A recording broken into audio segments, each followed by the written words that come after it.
ಬಗ್ಗೆ ದಲೈ ಲಾಮಾ ಗೊತ್ತಲ್ಲ, ಗೊತ್ತದಾನಿಲ್ಲ. ಅವನ ಬುಕ್ಸ್ನಾಗ ಒಂದು ನಾ ಏನೋ ಓದಿನಿ, ಅದ್ರ ಬಗ್ಗೆ ಹೇಳಾಕತ್ತೀನಿ. ಅವ 5 ವರ್ಷದವ ಇರಬೇಕಾದ್ರೆ ಅವನ ತಂದೆ ತಾಯಿ ಅವನಿಗೆ ಶಿಕ್ಷಣ ಕೊಡಿಸ್ಬೇಕಂತೇಳಿ ಅವಂಗ ಆಶ್ರಮಕ್ಕೆ ಕಳಿಸ್ತಾರೆ. ಅವಾಗಿನ ಕಾಲಕ್ಕೆ ಆಚಾರ್ಯಗಳು ಅವರು ಬೋಧನೆ ಮಾಡ್ತಿದ್ರ. ಸೊ ದಲೈ ಲಾಮಾ 5ನೇ ವರ್ಷಕ್ಕೆ ಇರಬೇಕಾದ್ರೆ ಅವನ ತಂದೆ ಅವನಿಗೆ ಹೇಳ್ತಾನೆ, ಮಗು ನೀನು ನಾಳೆ ಮುಂಜಾನೆ 5 ಗಂಟೆಗೆ ಎದ್ದು ನಿನ್ನ ಬ್ಯಾಗ್ ಪ್ಯಾಕ್ ಮಾಡ್ಕೊಂಡು ವ್ಯವಸ್ಥಿತವಾಗಿ ನೀ ರೆಡಿ ಇರಬೇಕು ಅಂತ ಹೇಳ್ತಾನೆ. ಯಾವುದೇ ಕಾರಣಕ್ಕೆ ನೀ ರೆಡಿ ಆದ ನಂತರ ನಮ್ಮ ಮನೆಯ ಹೊಸ್ತಿಲನ್ನು ದಾಟಬೇಕಾದ್ರೆ ಮರಳಿ ಮನೆಯ ಕಡೆ ನೀನು ನೋಡಂಗಿಲ್ಲ. ನಿನಗೆ ನಾ ಕಳ್ಸಕ್ಕೂ ಬರೋದಿಲ್ಲ, ನಿನ್ನ ತಾಯಿ ಕೂಡ ನಿನಗೆ ಕಳ್ಸಕ್ಕೆ ಬರೋದಿಲ್ಲ. ಯಾಕಂದ್ರೆ ನಿನ್ನ ಕಳಿಸ್ಬೇಕಾದ್ರೆ ಅಳಬಾರದು, ದುಃಖಿತ ಆಗಬಾರ್ದು ಅಂತ ಹೇಳಿ ನಾವು ಮನೆ ಒಳಗೆ ಇರ್ತೀವಿ ಅಂತ ಹೇಳ್ತಾರೆ.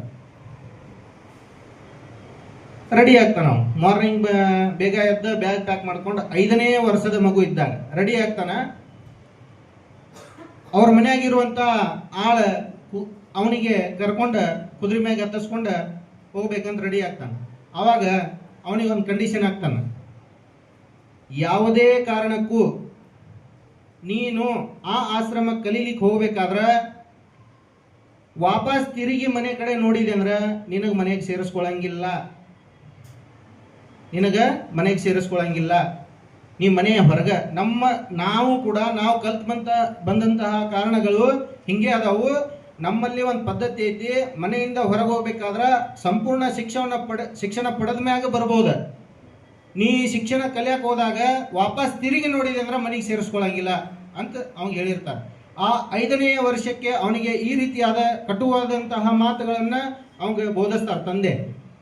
ಸೊ ಆ ಆಳ ಮನುಷ್ಯ ಕುದುರೆ ಮೇಲೆ ಹತ್ತಿಸ್ಕೊಂಡು ಅವನಿಗೆ ತಿರುಗಿ ನೋಡಬೇಡ, ಊರ ಕತ್ರಿ ಕ್ರಾಸ್ ದಾಟು ಮಟ್ಟನು ತಿರುಗಿ ನೋಡಬೇಡ, ನಿನ್ನ ತಂದೆ ನೋಡ್ತಿರ್ತಾನೆ ನಿನಗಂತ ಹೇಳ್ತಾನೆ. ಅವ ಯಾವುದೇ ಕಾರಣಕ್ಕೂ ನೋಡುವುದಿಲ್ಲ, ಯಾಕಂದ್ರೆ ಭಯ ಇರ್ತೈತಿ. ಮನೆಗೆ ಕರ್ಕೊಳ್ಳಿಕ್ಕಂದ್ರೆ ಭಯ ಇರ್ತೈತಿ. ಸೊ ಹಾಗಾಗಿ ಆ ಆಶ್ರಮದ ನಿಯರ್ ಮಟ್ಟ ಹೋಗ್ತಾರೆ. ಅದರ ಬಿಫೋರ್ ಮತ್ತೆ ಅವ ಸೈನಿಕ ಹೇಳ್ತಾನ, ಆಳ ಕುದುರೆ ಮ್ಯಾಗ ಕರ್ಕೊಂಡು ಹೋದವ ಏನಂತ ಹೇಳಿ ಅಂದ್ರೆ, ಹೋಗ್ಬೇಕಾದ್ರೆ ಆ ಆಶ್ರಮದೊಳಗೆ ಎಂಟ್ರೆನ್ಸ್ ಪರೀಕ್ಷೆ ತಗೋತಾರೆ ನಿನಗೆ. ಆ ಪರೀಕ್ಷೆ ಒಳಗೆ ಪಾಸ್ ಆದ್ರೆ ಮಾತ್ರ ನಿನಗೆ ಒಳಗೆ ಅವಕಾಶ ಐತಿ, ಇಲ್ಲ ನಿನಗೆ ಅವಕಾಶ ಇಲ್ಲ. ಅವಂಗೆ ತಲೆ ಕೆಡದೈತಿ, ನನಗೆ 5 ವರ್ಷ ವಾಪಸ್ ಹೋದ್ನಿ ಅಂದ್ರೆ ಮನೆಗೆ ಸೇರಿಸ್ಕೊಳಂಗಿಲ್ಲ, ಎಂಟ್ರೆನ್ಸ್ ಪೇಪರ್ ಫೇಲ್ ಆದ್ನಂದ್ರೆ ಆಶ್ರಮ ಸ್ಕೂಲ್ನಾಗ ಕರ್ಕೊಳಂಗಿಲ್ಲ. ಹಾಗಾಗಿ ಆದರೂ ಅವ್ನು ಧೈರ್ಯ ಮಾಡಿ ಪ್ರಯತ್ನ ಮಾಡ್ತೀನಿ ಅಂತ ಹೇಳ್ತಾನೆ. ಸೊ ಹೋಗ್ತಾರೆ, ಸ್ಕೂಲಿಗೆ ಹೋಗ್ತಾರೆ. ಸ್ಕೂಲಿಗೆ ಆಚಾರ್ಯವರು ಬರ್ತಾರೆ. ಆಚಾರ್ಯವ್ರ ಕಡೆ ಅವ್ನು ಕಳಿಸಿ, ನಾ ಈ ಶಾಲೆಗೆ ಸೇರ್ಕೋಬೇಕಂತ ಮಾಡೀನಿ ಅಂತ ಹೇಳ್ತಾರೆ. ಆಯ್ತು, ಅವನಿಗೆ ಹೇಳ್ತಾರೆ, ನಿನಗೆ ಎಂಟ್ರೆನ್ಸ್ ಎಕ್ಸಾಮ್ ತಗೋತೀವಿ, ಅದರೊಳಗೆ ಪಾಸ್ ಆದ್ರೆ ಮಾತ್ರ ನಿನಗೆ ಒಳಗಡೆ ಅವಕಾಶ ಐತಂತೆ. ಏನು ಪರೀಕ್ಷೆ ಅಂತ ಕೇಳ್ತಾರೆ. ಅವಾಗ ಅವ್ನಿಗೆ ಹೇಳ್ತಾರೆ, ನಮ್ಮ ಗ್ರೌಂಡ್ ಐತಲ್ಲ ಹೊರಗಡೆ, ಗೇಟ್ ಹೊರಗಡೆ ಹಂಗೊಂದು ಮೈದಾನ ಇರ್ತೈತಿ, ಅಲ್ಲಿ ನೀರು ಹೋಗ್ತಿರ್ತೈತಿ, ಮೋರಿ ನೀರು. ಅದು ಒಂದೊಂದು ಟೈಮ್ ನಮ್ಮದು ಹೋಗ್ತಿರ್ತೈತಿಲ್ಲ ಅಲ್ಲಿ. ಹಂಗೆ ಈ ಗ್ರೌಂಡಿನ್ಯಾಗ ನೀ ಇಲ್ಲಿ ಕೂತ್ಕೋಬೇಕು, ಸಾವಧಾನ ಸ್ಥಿತಿಯೊಳಗೆ ಕೂತ್ಕೊಂಡೆ ಜ್ಞಾನದ ರೂಪದೊಳಗೆ ಕೂತ್ಕೋಬೇಕು, ಕಣ್ಣು ಮುಚ್ಚಿ. ಯಾವುದೇ ರೀತಿಯಾಗಿ ನೀ ಎಚ್ಚರ ಆಗದೆ ಕೂತಿ ಅಂದ್ರೆ ನಾನು ಕೂಗುವವರೆಗೂ ನಾನು ಎಚ್ಚರ ಆಗಬಾರ್ದು. ಅವ್ರ ಆಚಾರ್ಯ ಅವರು ಅವ್ರಿಗೆ ಹೇಳ್ತಾರೆ. ಆಯ್ತು ಅಂತೇಳಿ ಕೂಡ್ತಾನೆ. ಅವ್ನು ಕೂಡಬೇಕಾದ್ರೆ ಒಂದು ಅರ್ಧ ತಾಸು ನಂತರ ನೊಣ ಬಂತು, ಏನೋ ಬಂತು, ಅವ್ನಿಗೆ ಕಾಡ್ತಿರ್ತೈತಿ. ಅವನಿಗೂ ಅನ್ನಿಸ್ತಿರ್ತೈತಿ, ಇನ್ನೇನು ನನಗೆ ಸಾಕಾಯ್ತಲ್ಲ ಇದಂತೇಳಿ, ಎತ್ತರ ಆಗ್ಬೇಕಂತ ತೆರೆದು ನೋಡ್ಬೇಕಂತೇಳಿ. ನೋಡೋದಿಲ್ಲ. ಆದರೆ ಯಾಕೆ ಅಲ್ಲಿ ಹೋದ್ರೆ ಮನೆಗೆ ಕರ್ಕೊಳಂಗಿಲ್ಲ, ಇಲ್ಲಿ ಸ್ಕೂಲ್ನಾಗ ಕರ್ಕೊಳ್ಳೋದಿಲ್ಲ, ಎಲ್ಲಿ ಹೋಗ್ಬೇಕು ಅವ್ನು. ಹಾಗಾಗಿ ಆ 5ನೇ ವರ್ಷಕ್ಕೆ ಅವ್ನು ಇಷ್ಟು ಕಠಿಣತೆಯನ್ನು ಅನುಭವಿಸ್ತಾನೆ.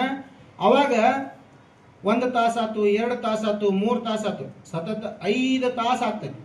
ಅಷ್ಟ್ರೊಳಗೆ ಆ ಸ್ಕೂಲಿನ ಮಕ್ಕಳು ಇರ್ತಾರಲ್ಲ, ಅವನ ಮೇಲೆ ಜಿಗದ್ ಹೋಗ್ತಾರ, ಅವ್ನ್ ಬಡದ್ ಹೋಗ್ತಾರ.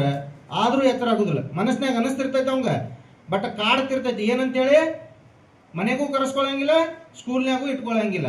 ಆ ಒಂದು ಭಯದ ವಾತಾವರಣ ಮತ್ತು ಅವ ತಾಳ್ಮೆಯನ್ನ ಅವನು ತನ್ನ ಇದ್ರೊಳಗೆ ರೂಢಿ ಮಾಡ್ಕೊತಿರ್ತಾನೆ. ಹಾಗಾಗಿ 5 ತಾಸು ಆದ ನಂತರ ಆಚಾರ್ಯ ಬಂದು ಅವನಿಗೆ ಹೇಳ್ತಾರ, ಮಗು ಇನ್ನು ಏಳ್ನೇ ಇನ್ನು ಎತ್ತರ ಆಗು ಅಂತ ಹೇಳ್ತಾರೆ. ಅವಾಗ ಅದು ಎತ್ತರ ಆದ್ಮ್ಯಾಗ ಹೇಳ್ತಾರೆ ಅವ್ರಿಗೆ, ನಿನಗೆ ಇದೇ ಎಂಟ್ರೆನ್ಸ್ ಪರೀಕ್ಷೆ ಆಗಿತ್ತು, ನೀನು ಒಬ್ಬ ವ್ಯಕ್ತಿ ಅಥವಾ ನೀ ಸ್ಕೂಲ್ ಒಳಗೆ ಕಲಿಬೇಕನ್ನೋದು ನಿನಗೆ ಇರ್ಬೇಕಂದ್ರೆ ಅದರ ಬಿಫೋರ್ ನಿನಗೆ ತಾಳ್ಮೆ ಇರಬೇಕು. ಆ ಪೇಷನ್ಸ್ನ ಚೆಕ್ ಮಾಡೋ ಸಲುವಾಗಿ ಈ ರೀತಿಯಾಗಿ ಕಠಿಣ ಒಂದು ನಿನಗೆ ಪರೀಕ್ಷೆಯನ್ನು ತಗೊಂಡಿದ್ದೀವಿ ಅಂತ ಹೇಳ್ತಾರೆ. ಸೊ ನಾ ಇದನ್ನ ಎಲ್ಲ ಯಾಕೆ ಹೇಳಾಕತ್ತೀನಿ ಅಂದ್ರೆ ಇನ್ನೂ ಪೂರ್ಣ ಐತದ ಬೇರೆದ, ಬಟ್ ಇದನ್ನು ಇಲ್ಲಿಗೆ ಸ್ಟಾಪ್ ಮಾಡಿ ನಿಮ್ಗೆ ಹೇಳಾಕತ್ತೀನಿ.